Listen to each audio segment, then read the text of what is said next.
Qui peut croire que Emmanuel Macron, qui n'a rien fait pendant 5 ans sur l'écologie, qui a mené une politique de violence sociale, va demain être fort sympathique avec les gens qui ne sont rien, pour reprendre son expression effrayante, ou qu'il va d'un seul coup sortir du greenwashing. Qui peut croire ça? Austérité budgétaire, concurrence libre et non faussée, et du coup, j'ai envie de dire, contrôle social à tous les étages. L'écrasante majorité est profondément attachée à la laïcité. L'écrasante majorité est pour une république qui est une république sociale. L'écrasante majorité veut qu'on fasse une nouvelle république qui intègre la question écologique. L'écrasante majorité, en fait, défend un projet républicain. Oui.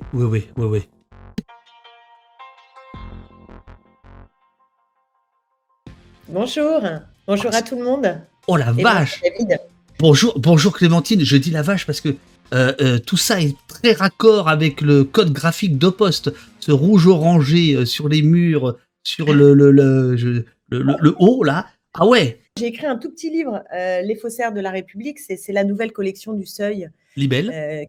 Libelle, et j'adore cette collection parce qu'elle est pas chère, c'est 4,50 €, qu'on peut lire vraiment, vraiment facilement.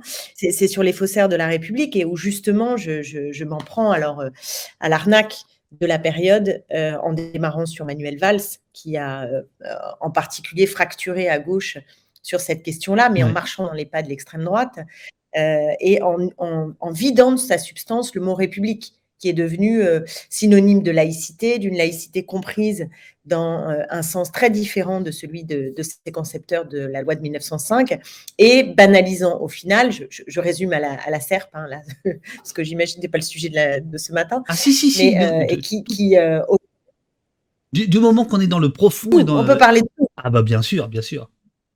C'est comme ça qu'on piège le mieux. Alors je développe. Oui, développe. D'accord. Donc je développe du coup, mais donc je démarre en fait sur le moment où j'ai pris conscience d'une forme de hold-up qui a été fait sur la République.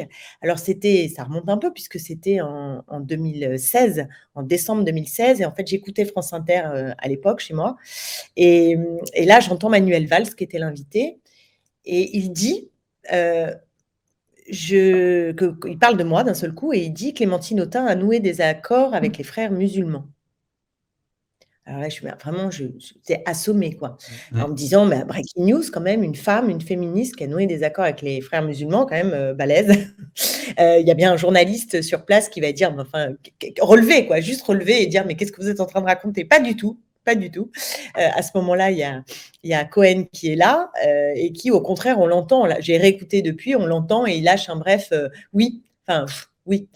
Et donc j'ai demandé un droit de réponse que j'ai pas eu, et en fait, c'était que le début, c'était avant qu'on ait cette espèce d'acharnement, avec ce mot complètement vide d'islamo-gauchiste, qui est une étiquette qui évite le débat politique de fond. Et Manuel Valls, avec le Printemps républicain, qui a participé à cette opération de grande ampleur, marchant encore une fois idéologiquement dans les pas de l'extrême droite, a voulu faire une opération politique qu'on n'a pas assez vue à mon sens, qui est de disqualifier, de discréditer tous ceux qui, à gauche, ont critiqué le quinquennat Hollande.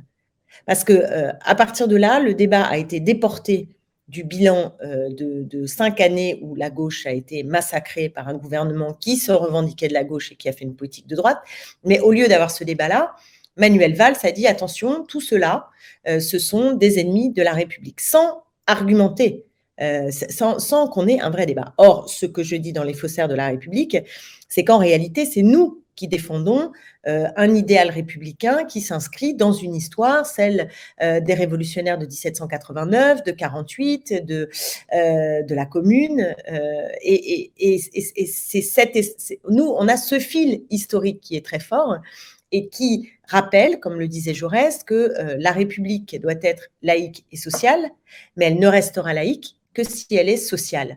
Et que ce qu'ils oublient absolument dans les fondements républicains, c'est tout ce qui relève de l'égalité, de la justice sociale, et qui est un ferment considérable de cohésion et de lutte aussi contre l'obscurantisme. Et donc voilà, donc c'est un livre vraiment sur le fait que nous devons être fiers de notre filiation républicaine, ne pas s'excuser, ne pas arrêter un peu d'être ah oui mais non j'ai pas dit ça, mais oui vous avez raison. Non, On n'est pas d'accord. Est-ce que ces critiques-là de wokisme, alors bon là tu as parlé de ce qui a pu être dit, de manière dégueulasse en 2016 sur, l'antenne de France Inter.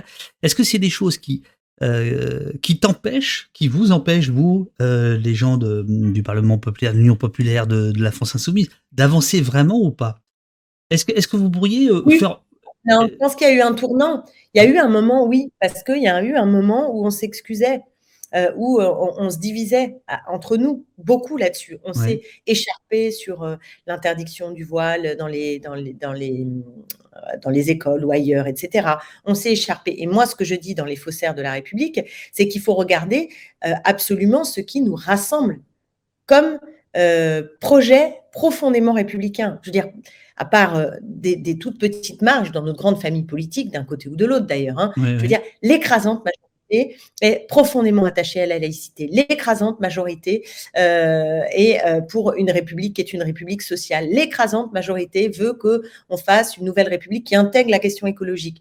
L'écrasante majorité, en fait, défend un projet républicain. Or, ils ont réussi à nous diviser en faisant que nous nous polarisions sur les questions qu'ils mettent à l'agenda et qui sont là pour nous qui sont là pour faire qu'on s'écharpe. Donc j'ai l'impression qu'on est sorti de ça, et qu'on a maintenant une posture qui est beaucoup plus offensive par rapport à tous ces faussaires de la République, c'est-à-dire ceux qui ont le mot à la bouche du matin au soir, mais qui en réalité ne font que la massacrer, parce que la République, elle peut mourir de ses ennemis véritables. Euh, Par exemple, ceux qui sont des royalistes ou alors les terroristes, notamment les terroristes islamistes qui évidemment s'en prennent à la République. Mais elle peut aussi, enfin, la majorité, l'écrasante majorité des Français ne sont pas là-dedans, ne sont ni royalistes ni des terroristes. Donc il y a bien ça rassemble. Mais elle peut aussi se nécroser de l'intérieur, c'est-à-dire que elle peut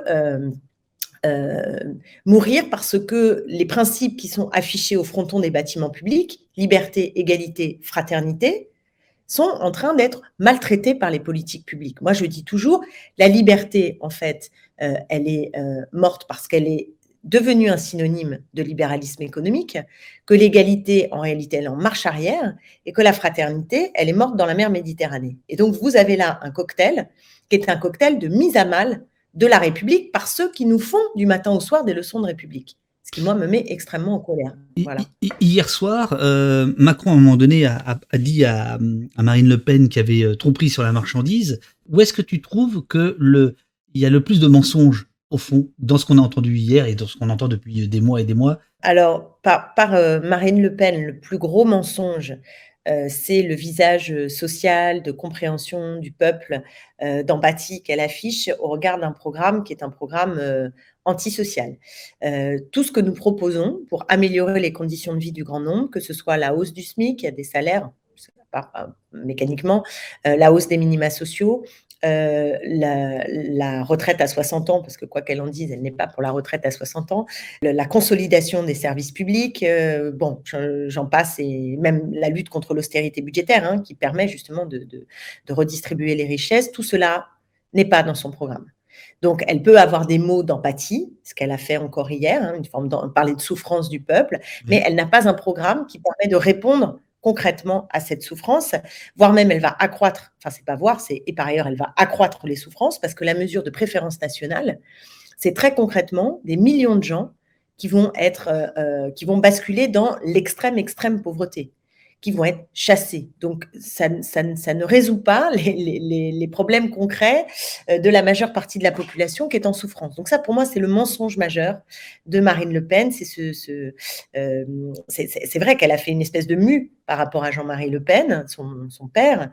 Elle a fait une mue parce que elle a réussi à être banalisée sur les plateaux, à ne pas apparaître comme néo-nazie, d'une extrême droite extrêmement Mmh. violente, etc. Donc, elle s'est banalisée aussi à la faveur de discours aux accents sociaux qui masquent la réalité de son programme. Quant à Macron, je ne sais pas si on peut vraiment parler de mensonge, c'est-à-dire qu'il raconte n'importe quoi tout le temps.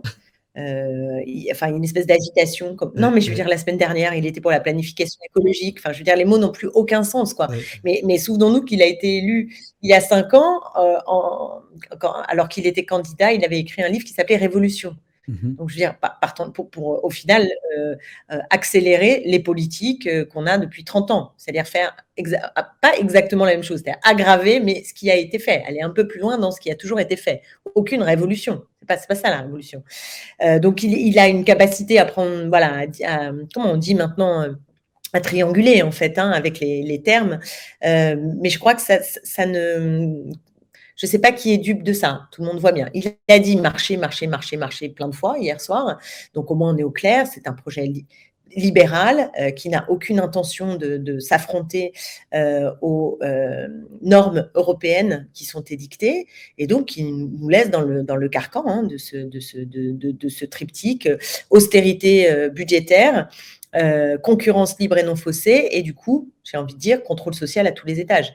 Parce que pour faire avaler ces politiques néolibérales, on le sait au moins depuis Thatcher, qui sont très violentes sur le plan social, la contrepartie, hein, c'est qu'il faut mettre tout le monde au pas, et donc pénaliser les militants, comme on l'a vu aussi bien dans le mouvement social traditionnel qu'avec les Gilets jaunes, hein, où c'est quand même un gouvernement qui n'a pas hésité à éborgner, qui n'a pas hésité à être d'une répression très, très forte, et de faire vivre, ça c'est vraiment typiquement Macron, une forme de monarchie présidentielle avec beaucoup d'autoritarisme. Donc je ne sais pas s'il y a tromperie, je dirais que ça fait partie Bonneteau. du personnage de Ouais, Macron qu'on ouais. connaît maintenant depuis 5 ans. Je suis obligé de faire l'avocat du diable, en plus j'aime bien ça. Est-ce qu'on peut pas dire d'une certaine manière, là, il est plus transparent qu'en 2017, où en 2017, il vendait un programme qu'il n'a absolument pas fait par la suite, où il donnait un peu des gages de Bien barrage sûr, bien républicain, sûr. justement, pour reprendre ce que tu disais tout à l'heure. Alors que là, aujourd'hui, Il n'y a rien, c'est il y a rien. rien. C'est la promesse de la poursuite de ce qu'il a fait. D'ailleurs, il n'y a pas de mesure saillante, hein. La seule mesure saillante, c'est la retraite à 65 ans, et honnêtement, c'est une catastrophe. C'est aussi une catastrophe parce que ça nous met en danger face à Le Pen. Je veux dire, il nous met en danger avec des mesures pareilles, parce que on peut avoir des gens de peu, comme on dit, qui disent, bah écoutez, bah il y en a une, c'est la retraite à 62 ans, l'autre c'est la retraite à 65 ans. Donc c'est quand même dangereux d'avoir pris une telle mesure violente socialement. Alors on peut dire, il s'est cru sans doute si fort et ayant tout pouvoir, et donc en capacité de promettre ça pour mieux l'imposer aux parlementaires ensuite. Mais en même temps, c'est un projet qui a vraiment sa cohérence, hein. Le projet de Macron, pas dans la forme, pas dans les mots, parce qu'il va d'un bout de l'autre, il dit une chose, puis il dit l'autre. Enfin, il est même fatigant d'agitation en termes de concept, de façon de s'adresser à nous. Mais je crois qu'il a frappé les gens par son arrogance, et encore hier, il avait des postures très arrogantes, par son arrogance, par son mépris profond, et c'est ce qui a généré une haine. Enfin, moi, je suis impressionnée par la haine qu'il dégage, au point que, effectivement, l'idée d'aller remettre, pour certains, mettre ou remettre un bulletin Macron dans l'urne contre l'extrême droite est devenu un geste, voilà, qui nous est insupportable. Voilà, qui nous est insupportable. Alors, chacun le règle d'une façon ou d'une autre, en y allant quand même ou en n'y allant pas, mais en tout cas, ce qu'il a généré de façon extrêmement massive, qu'on y aille ou qu'on n'y aille pas, c'est vraiment que c'est insupportable, ça, quoi. Alors, Et ça participe du coup à banaliser l'extrême droite. C'est un duel qui maintenant devient convenu entre le pouvoir en place et l'extrême droite, et qu'il y a quelque chose qui tourne plus rond avec ça. Comment les gens peuvent repérer quand les mots sont à ce point utilisés à l'envers de ce que ça veut dire? Enfin, mmh. c'est incroyable. Interdire le voile au nom des libertés, je veux dire, enfin, voilà, Ah, c'est faut quand orwellien, même quoi. C'est se orwellien. lever. Mmh. Ouais, ouais, ouais. Exactement, c'est orwellien. Mais nous, on a l'habitude avec Macron du orwellien, parce que pendant 5 ans à l'Assemblée nationale, mais c'était quasiment à chaque débat où on se dit: «Mais c'est pas possible, c'est Orwell, Orwell». Vraiment, c'est Orwell. Quand ils ont fait la loi asile-immigration, ils nous répétaient sans cesse que c'était au nom de l'humanité. Non, mais voilà, on était en train de débattre de tests osseux, de liberté réprimée avec le droit d'asile cassé, et cetera. Mais ils nous répétaient que non, non, c'était pas ça le sujet, puisque, il y avait de la fermeté, mais beaucoup d'humanité dans ce texte. D'ailleurs, j'avais terminé en disant: «Ministre, monsieur le ministre, nous avons bien vu la part de fermeté. Est-ce que vous pouvez nous dire où est l'humanité?» Jamais eu de réponse, hein. Jamais eu de réponse. Il n'y avait pas d'humanité dans ce texte. Mais ils sont capables, par la rhétorique, de nous raconter une chose et à des moments, on se disait: «Mais les marcheurs y croient. Ils n'ont pas lu les textes. Ils ont lu que les éléments de langage, et ils croient vraiment que dedans, il y a peut-être des choses qui vont dans le sens de l'humanité, mais en réalité, non. Passion Kata te demande: «Vos mots sont justes, mais comment se fait-il que les Français n'y adhèrent pas vraiment?» Bah, d'abord, c'est pas complètement vrai parce que là, on a vu que le paysage politique, il s'était profondément redessiné. Je pense que c'est pas nouveau parce que moi, il y a longtemps, je l'avais écrit dans Regard, cette histoire de tripartition. C'est-à-dire que maintenant, on a 3 gros blocs. On a, le bloc, central, celui qui gouverne, hein, en gros, qui d'ailleurs, fracture la droite classique et la gauche classique, en ramenant, au centre ceux qui ont gouverné depuis, 30 ans à peu près, des politiques néolibérales. L'extrême droite ou la droite dure, qui elle aussi se reconfigure, s'élargit avec Le Pen, Zemmour, Dupont-Aignan et au fond une petite partie de la droite classique. J'attends de voir ce que va faire Monsieur Ciotti. Ça va être intéressant dans les temps qui viennent. Donc ça fait un deuxième bloc Oui. et un troisième bloc, nous, l'Union populaire, qui avons fait quand même 22% à cette élection et probablement un peu plus parce qu'avec les communistes, on partage beaucoup, parce qu'avec une partie des Verts, on a aussi des points de Commun. convergence, Mmh. etc. Et donc ça nous fait 3 grands blocs.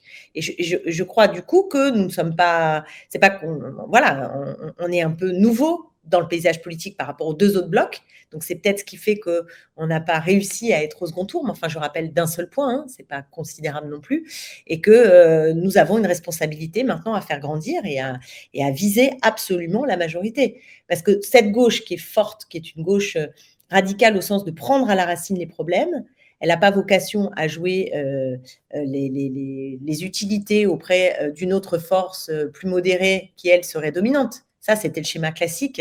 Donc là, c'est complètement un paysage nouveau qui apparaît. C'est-à-dire que c'est cette gauche forte, franche. Moi, j'aime bien parler de gauche franche. Je pense que c'est ce qu'on est, une gauche franche. Cette gauche franche est celle qui, à l'avenir, peut porter C'est pas facile à dire, une. gauche franche. Qu'est-ce qui fait le plus dur, pour toi, à ton cœur? C'est d'être récupéré par Macron ou par Le Pen? Quand ils viennent chasser sur vos terres? Ah, bah, ce qui est insupportable avec Le Pen quand elle vient chasser sur nos terres, c'est comme si elle voulait faire oublier que leur projet et le nôtre, c'est une opposition frontale. Voilà, je veux dire frontale point par point. Or, elle utilise, en effet, ça fait très très mal au cœur parce que on voit bien, on l'a vu depuis le traité constitutionnel européen, Mmh. euh, parce qu'il y a, il y a malgré tout en effet des phrases entières qu'on pourrait dire, comme un certain nombre de leaders de l'extrême droite. Pour autant, ça masque ce que je disais tout à l'heure, c'est-à-dire à quel point nous n'avons absolument pas la même vision de la société, la même vision du monde. Et du coup, il y a une espèce d'arnaque profonde qui est insupportable. Enfin, moi, qui m'est particulièrement insupportable. Ça, je dois le dire, je trouve ça insupportable. Et je l'ai vécu beaucoup au moment du traité constitutionnel européen, puisqu'il y avait le oui, le non, donc, Mmh. et que Bien nous, on sûr. se retrouvait dans le non, pas avec façon de parler, mais en tout cas, voilà. Et la bonne idée qu'on a eue à ce moment-là, c'est de constituer cette dynamique du non de gauche, qui a permis d'ailleurs de polariser le non autour de nos questions à nous, et non pas de celles xénophobes, de repli, racistes, rétrogrades de l'extrême droite. Donc ça a été très très fort. Mais aujourd'hui, on voit bien qu'il y a une dispute aussi de cette nature. Donc oui, ça m'est insupportable. Mais Macron, je dirais que j'ai le sentiment que ceux qui sont avec nous ne vont absolument pas se faire entourlouper par ça. On ne voit que la manip. Qui peut croire que Emmanuel Macron, qui n'a rien fait pendant 5 ans sur l'écologie, qui a mené une politique de violence sociale, va demain être fort sympathique avec les gens qui ne sont rien, pour reprendre son expression effrayante, ou qu'il va d'un seul coup sortir du greenwashing. Qui peut croire ça? Voilà. Donc je ne crois pas que ça fonctionne. Et je pense que si des gens de notre famille politique vont voter Macron, de toute façon, c'est malgré Macron, parce que et quelque part, c'est quoi qu'ils disent. Voilà, c'est quoi qu'ils disent, parce que c'est une réflexion. Non, mais je veux dire, c'est une réflexion qui a à voir avec la menace de l'extrême droite, mais à aucun moment à une adhésion à Macron. Tu disais tout à l'heure, tu rappelais fort justement en 2002, 21 avril 2002, tu as immédiatement des manifestations sauvages, puis après des grandes manifestations contre Jean-Marie Le Pen, etc. Aujourd'hui, ça c'est fini. Et même aujourd'hui, on a ce slogan ni Le Pen ni Macron, c'est-à-dire on met sur le même pied d'égalité les deux. Là, est-ce que c'est pas l'échec de la gauche franche que d'avoir laissé cette chose-là se faire? Je pense que la première responsabilité pour moi, elle est liée à l'ambiance générale. qui a banalisé l'extrême droite. Je veux dire, c'est pas d'abord nous qui avons banalisé l'extrême droite. C'est Absolument. notamment le pouvoir en place, en l'installant, alors, une habileté de Marine Le Pen, hein, déjà, qui a donné un visage plus rond, qui a axé sur le social en mettant moins en premier lieu toute sa haine raciste, etc. Donc il y a d'abord il y a aussi, je dirais, une habileté de l'extrême droite. Mais le pouvoir en place, en reprenant ces thèmes, là, a contribué à la banaliser. C'est-à-dire que quand on voit que le pouvoir en place explique que oui, il y a de l'islamo-gauchisme dans les universités, je ne sais pas, on pourrait prendre 1000 exemples, mais qui marchent au fond vers l'extrême droite idéologiquement, c'est ça qui a sauté, c'est les verrous idéologiques. Absolument. Et on ne combat l'extrême droite qu'à la condition de la combattre véritablement sur le fond politique. Et là, pour le coup, j'ai pas le sentiment qu'on est lâché là-dessus. On va continuer à s'opposer idéologiquement, frontalement, à cette extrême droite qui gangrène les têtes, et notamment dans le monde populaire, parce que c'est cette dispute-là qui est très importante, qui est une dispute profonde. C'est que l'extrême droite, elle a aussi grandi sur le ressentiment lié aux politiques néolibérales. DAC 91 qui dit: est-ce que Marine Le Pen n'apporte pas d'empathie uniquement pour la souffrance, transformant les gens en martyrs et en fait, le cas échéant, en faire valoir? C'est-à-dire qu'il y a une instrumentalisation de la souffrance, puisque le programme de Marine Le Pen ne modifierait pas du tout cette souffrance, au contraire, l'aggraverait. Exactement. Exactement. Mais elle utilise cette empathie qu'elle donne, et aussi, moi, c'est une autre chose qui me met en colère, le fait d'être une femme. Et d'ailleurs, il y a un sondage qui est tombé qui dit que les Français pensent que Marine Le Pen aura un programme plus féministe que Emmanuel Macron. Alors là, les bras m'en tombent. Heureusement, il y a plusieurs médias qui ont fait des papiers, je pense en particulier à un papier du Monde, qui explique très concrètement les positions et les votes de Marine Le Pen sur les droits des femmes. Évidemment que l'extrême droite est un ennemi absolu des droits des femmes, il n'y a pas de doute. Et dans son projet, dans son programme, dans tout. Avec Le Pen, il n'y aura pas d'amélioration des conditions de vie du grand nombre. Il n'y a rien dans son programme qui va permettre de gagner mieux sa vie, d'être davantage protégé en termes de droits. Ça n'est pas le projet de Marine Le Pen, absolument pas. Le projet de Marine Le Pen, il est structuré autour de la préférence nationale, de la chasse aux immigrés, de la chasse aux musulmans, et qu'avec ça, on n'améliore pas les conditions de vie du grand nombre, ça n'est pas le sujet. Par ailleurs, non seulement on va avoir notre vie quotidienne qui ne va pas bouger, par exemple le blocage des prix, elle est contre. Lutter contre la libéralisation des services publics, ce n'est pas son sujet. Ça fait beaucoup, j'ai dit tout à l'heure, hein, elle n'est pas pour la hausse du SMIC, elle n'est pas pour la hausse des minima sociaux. Je ne trouve pas dans son programme de mesures qui soient de mesures de nature à bouleverser la donne et donc à faire qu'on vive mieux avec elle, en particulier dans le monde populaire. Donc ça, c'est arnaque numéro 1. Deuxièmement, on va avoir en revanche un contrôle social et des surveillances accrues. Très fortement. Donc, si vous n'avez pas aimé chez Macron la pénalisation des mouvements sociaux, le fait qu'on ait des éborgnés dans les gilets jaunes et qu'on ait une monarchie présidentielle, avec Marine Le Pen, ça sera sans doute bien pire, vraiment bien pire, parce que l'autoritarisme fait partie intrinsèquement du projet politique de l'extrême droite. C'est Marine Le Pen, mais c'est aussi tous ceux qui vont venir avec, hein. Il ne faut pas oublier que si on donne l'appareil d'État à des gens qui viennent du GUD, à des gens qui ont l'idéologie de Zemmour, etc., croyez bien que l'État de droit, ils vont en faire des cocottes en papier. Des cocottes en papier. Donc, on a un sujet liberté, république, qui est démocratie, qui est très important avec l'extrême droite. Enfin, troisième sujet majeur, c'est que sur l'écologie, alors là, c'est le néant, mais vraiment le néant. C'est-à-dire que ça ne les intéresse pas. La seule chose, c'est que c'est quand même le Front National qui, depuis 20 ans, avec Marine Le Pen ou 15 ans, présente une femme à l'élection présidentielle. La gauche franche ne fait pas tellement ça. Effectivement, c'est un sujet. On a besoin à gauche. Alors, il y a eu. Après, ça suffit pas hein, d'être une femme, hein, mais on a besoin que Ça change les beaucoup figures, quand en même. tout cas, Ça changerait beaucoup, non? Tu crois pas? à la fonction suprême, à la Bah oui. candidature à la présidente de la République. Oui, je pense que c'est important que des femmes puissent être candidates et incarner notre famille politique. Ça, c'est clair. Ça, c'est clair. C'est important. Mais de manière générale, à la fonction suprême, mais plus globalement, je pense qu'on a besoin de féminiser notre représentation politique. Ça, c'est clair. Il faut aussi que Bien sûr. il y a beaucoup de blanc, hein. Les images qu'on voit, c'est beaucoup, c'est très blanc aussi. Donc ça me soucie également. Et voilà, il faut diversifier les profils.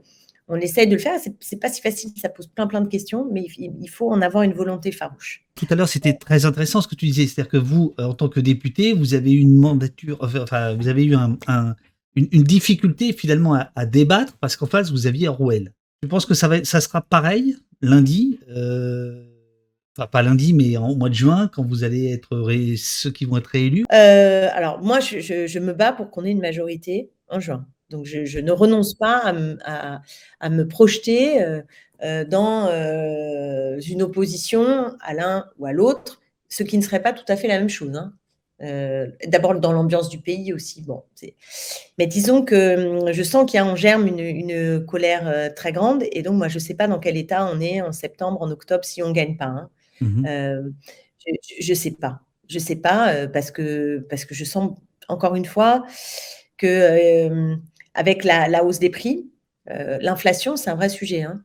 Très, très Bien gros sûr, sujet, bien sûr. quotidien. La panique devant la hausse des prix fait que les gens vont commencer à stocker. Voilà, vont commencer à stocker. Donc ça donne une petite ambiance du pays, hein. Moi, à chaque fois que je fais, enfin à chaque fois, j'ai pas beaucoup fait, mais là, depuis que ça a explosé, que j'ai rempli, que j'ai fait le plein d'essence dans ma voiture, j'étais ahurie, quoi. Donc je me dis, mais comment peuvent faire les gens? Et là, ils vont être pris à la gorge. Et quand on est pris à la gorge à ce point, et qu'on va avoir des politiques qui ne vont pas répondre à cette urgence sociale, je ne sais pas où ça va aller. Même si c'est Macron qui est élu, ça va pas être et qu'il a une majorité en juin, ce qui n'est pas sûr, hein. C'est pas parce qu'il est élu dimanche qu'il a une majorité en juin. Soyons prudents et visons vraiment la victoire en juin. Et ça, c'est mobilisateur aussi, hein, notamment pour le monde populaire qui souvent ne va voter que quand il pense que ça peut concrètement changer sa vie. Je crois que c'est très, très dynamisant, la proposition qu'a fait Jean-Luc Mélenchon de viser ce troisième tour. Et par ailleurs, je pense qu'il faut le faire parce que la situation n'est pas stabilisée. On n'a pas réglé la question avec cette élection où on voit qu'on a un deuxième tour Macron-Le Pen. C'est pas vrai. Il y a quelque chose qui reste de coincé, il y a une colère qui reste vivace. Et si on perd tout, j'ai pas envie de me mettre dans cette hypothèse-là. Mais après, il y a un quatrième tour social, hein, probablement. Qu'est-ce que la France insoumise répond aux critiques d'hégémonie, de volonté hégémonique de votre part, de vouloir écraser les autres, les cocos, les verts? Je réponds qu'il faut lire la déclaration que nous avons faite de l'intergroupe parlementaire, parce que la proposition qui a été formulée là est une proposition, je crois, ouverte et qui n'est pas hégémonique. Après, il faut être très attentif à ça. Bon, à la fois regarder les rapports de force sortis des urnes, 22% et des candidats qui n'ont pas franchi la barre des 5, ça plante quand même un décor politique. L'attitude hégémonique, elle est par nature, elle n'est pas une bonne attitude. Voilà. Mais il faut malgré tout intégrer les équilibres politiques et essayer de comprendre le sens aussi du vote.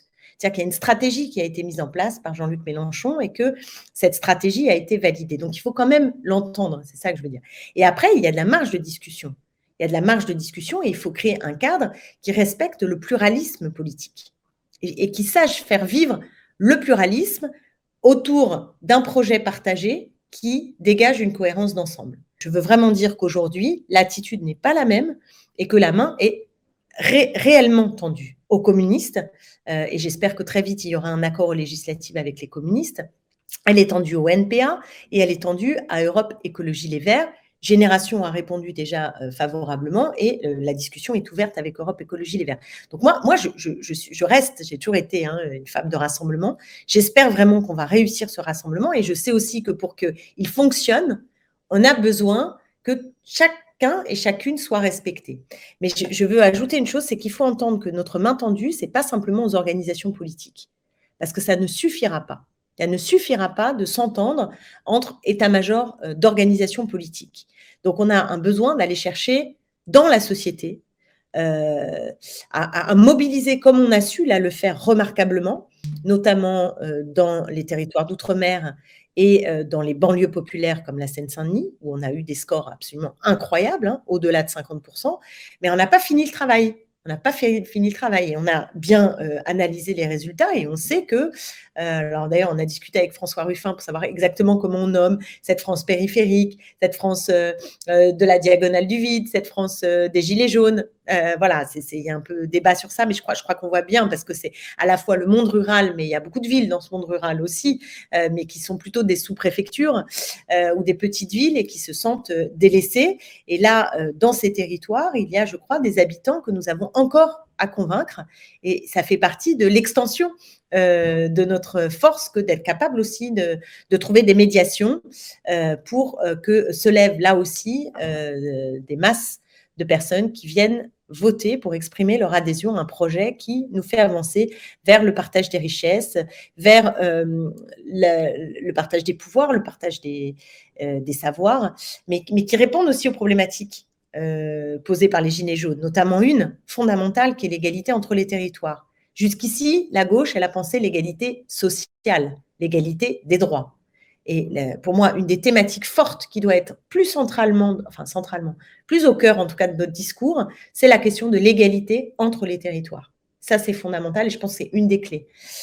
C'est une des clés pour réussir à être audible dans notre projet auprès de populations qui ne se sentent pas forcément aujourd'hui encore représentées par nous. Tu parlais là de territoire. Malgré tout, le PS, c'est aussi les collectivités locales, c'est aussi tout un tas d'élus, un maillage d'élus locaux qui pourraient peut-être répondre à ce dont tu es en train de parler ou pas du tout? C'est un sujet. Je dois dire sincèrement qu'on est sorti de cette présidentielle dans un état de colère maximale vis-à-vis d'Anne Hidalgo et de la campagne des socialistes qui s'est quand même bien obsédée contre Jean-Luc Mélenchon, seul candidat qui pouvait accéder au second tour, et qui a prononcé des injures quand même d'un niveau assez inégalé. Je veux dire, expliquer qu'on est les amis de Poutine, les amis des textos, les amis des dictateurs, qu'on est des Poutinos insoumis, qu'on est ambigu avec la République. Du jour au lendemain, embrassons-nous folle vie. Comprenez quand même que voilà, il faut atterrir. C'est pas évident. Donc, on avait déjà un débat politique de fond depuis le quinquennat Hollande très franc et très frontal, au sens où nous disons pour que la gauche progresse, et d'ailleurs cette élection on a fait la démonstration, elle doit être en rupture avec les politiques néolibérales.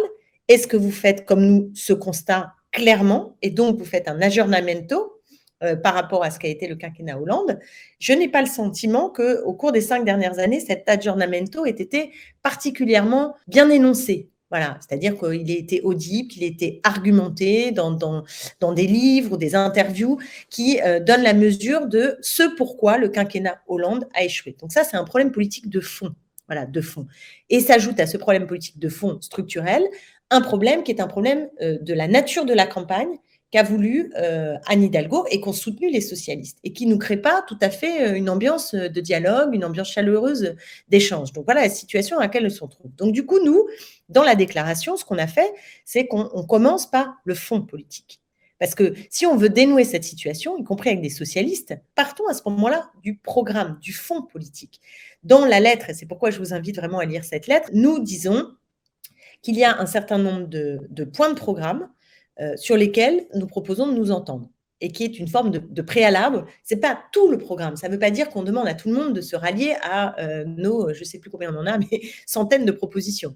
Mais il faut quelques marqueurs, quelques points clés sur lesquels on s'entend. Et ces points clés, ils sont clairs. La retraite à 60 ans. Nous, on ne veut pas canner sur la retraite à 60 ans. Est-ce que les socialistes sont prêts à défendre c'est pas ce qu'a défendu la candidate Anne Hidalgo, c'est pas ce qui a été défendu au moment de la réforme des retraites à l'Assemblée nationale. Donc, est-ce que c'est OK, ça? Est-ce qu'on est OK pour taxer les profits et faire une réforme de la fiscalité qui soit plus juste?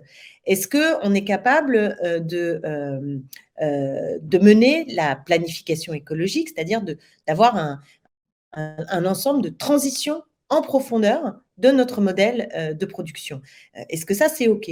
Est-ce qu'on est d'accord pour en finir avec la loi El Khomri?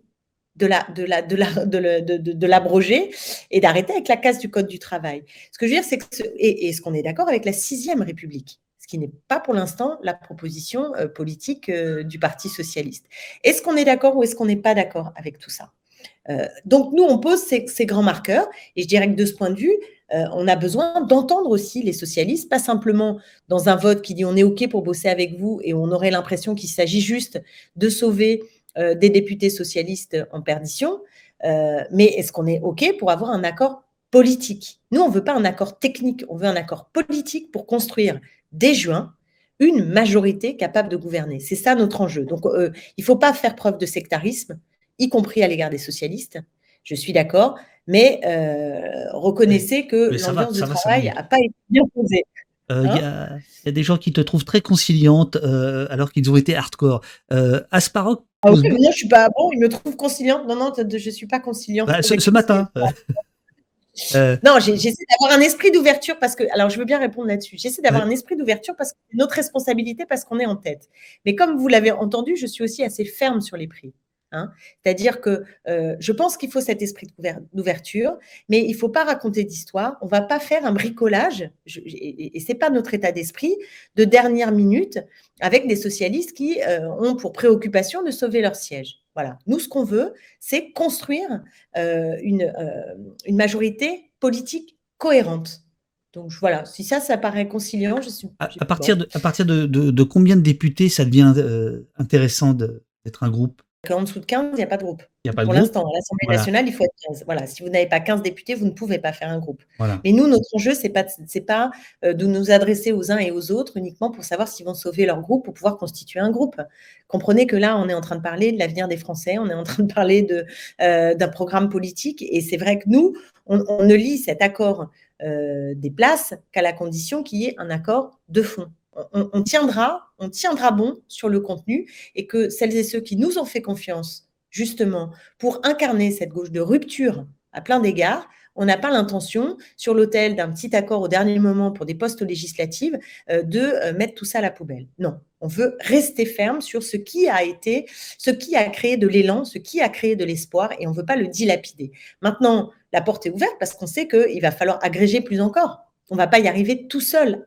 Il faut qu'il y ait encore plus de monde. Alors, ça passe d'abord par des citoyennes et des citoyens que nous avons à convaincre. Ça passe aussi avec d'autres sensibilités politiques à qui on doit tendre la main s'ils veulent nous rejoindre, encore une fois, sur des bases programmatiques claires, voilà, Alors clairement identifiées. ici, je ne sais pas s'il y a beaucoup de socialistes, mais il y a beaucoup de gauche, franche, qui participent au chat et cetera, et parmi eux, il y a ceux qui ne croient plus tellement en la démocratie représentative, en tout cas telle elle est aujourd'hui. C'est-à-dire que, comme, par exemple, alors je ne sais pas si c'est le cas d'Asparok, mais Asparok pose souvent la question plusieurs fois, est-ce que l'Union populaire pourrait passer d'un rôle politique à celui d'une organisation citoyenne? Est-ce que, quand on veut participer à la chose publique, mais sans forcément, passer par le vote, c'est quelque chose qui vous intéresse, à la France insoumise ou pas? Bien sûr. Alors pour nous, c'est pas une enfin, c'est que la politique ne s'arrête pas au vote. Ça, mais je le dis, mais très clairement, pour nous, enfin pour moi depuis très longtemps, et Mmh mh. pour nous, je crois, à l'Union populaire, on est tous absolument convaincus que la politique, elle se joue dans notre capacité à faire vivre des idées, dans notre capacité à se mobiliser, à créer des rapports de force avec les différents pouvoirs en place. Donc évidemment que la politique ne se joue pas qu'au moment du vote. En revanche, on pense que le moment du vote est un moment décisif et très important, parce que sinon on n'arrive pas à créer la majorité qui change structurellement la donne. Voilà. Donc il y a une limite aussi à l'action syndicale, à l'action de mobile, enfin même quand on fait, il y a tout un tas de choses hyper utiles qu'on peut faire à l'échelle de son quartier, à l'échelle de son village, et qui politisent, qui participent à la politisation. Mais il nous semble que, en tout cas, l'échelon du vote est un échelon qui permet d'avancer plus fortement et plus structurellement. Voilà. Alma Dufour. Je ne sais pas si certains la connaissent, qui est une activiste écologiste que j'ai rencontrée moi dans cette campagne et que j'ai trouvée absolument remarquable.